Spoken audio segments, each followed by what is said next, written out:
youth ministry. And that's what God's called him to do, and that's what he plans to do with his life, wherever God leads. He has recently sent out his resume to 17 districts.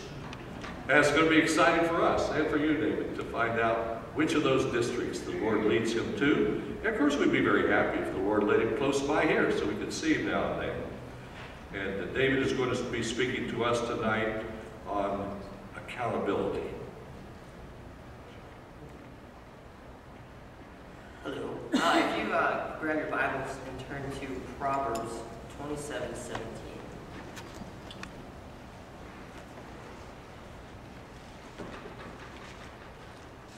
Proverbs 27:17.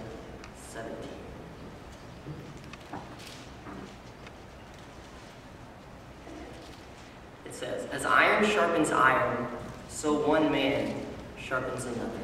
As iron sharpens iron, so one man sharpens another." When I was in 8th grade, I had a passion to learn the drums.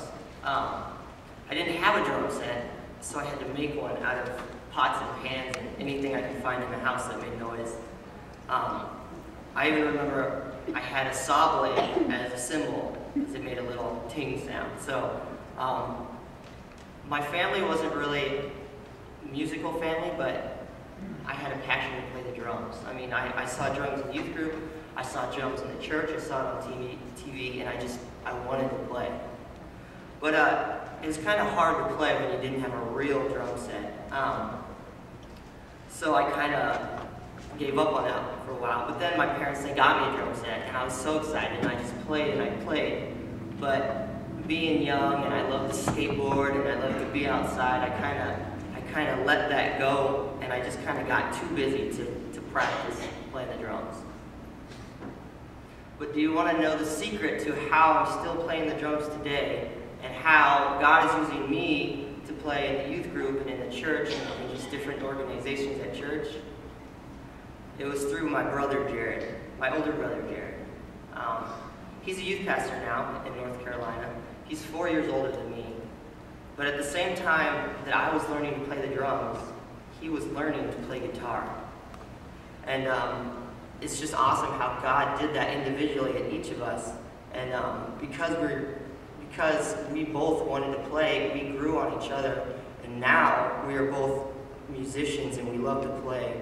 And you know, it was just, without my brother, it was something I couldn't really do on my own.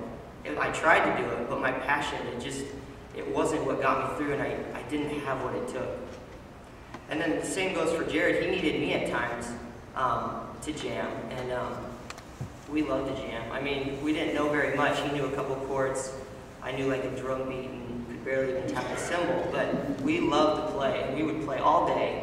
And though the family didn't like it as much, but we loved it, and we would play over and over and over. And anytime Jared was like, "Hey David, come play, let's play," we would practice. And soon enough, Jared learned a new chord, I learned a new drum beat, and we began to play and make music together. And I can look back, and I'm so glad I can look back and say that, you know, I'm so glad that I had Jared there by my side to sharpen me and to encourage me when I was lazy or when I was feeling like giving up. If it wasn't for that accountability that we produced, we wouldn't be where we are today. And so now, how many times have you benefited from an encouragement or a sharpening of another person walking the same journey as you in your own life? I mean, it could be a sport. You know, maybe you had a team player that, you know, you guys just wanted to do your best and be the best as you could, and you guys together worked to get good at what you're doing.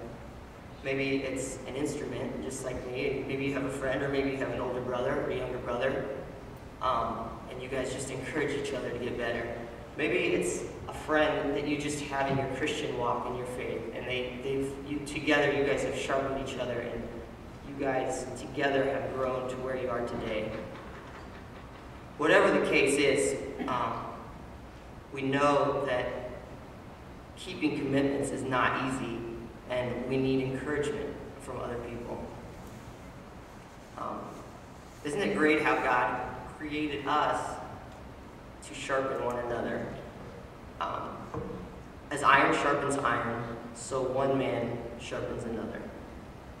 The central text today is Proverbs 27:17, but it can be so simple, and I just want to let you guys know that the Bible points to accountability in several different passages.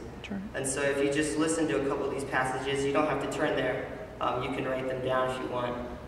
But Ecclesiastes 4:9-12 says, "Two are better than one. Two are better than one because they have a good return for their work. If one falls down, his friend can help him up. But pity the one who falls and has no one to help him up. Also, if two lie down together, they will keep warm. But how can one keep warm alone?" And then in Galatians 6:1-2, it says, "Brothers, if someone is caught in a sin, you who are spiritual should restore him gently. But watch yourself, or you also may be tempted. Carry each other's burdens, and in this way you will fulfill the law of Christ." God was gracious to me in my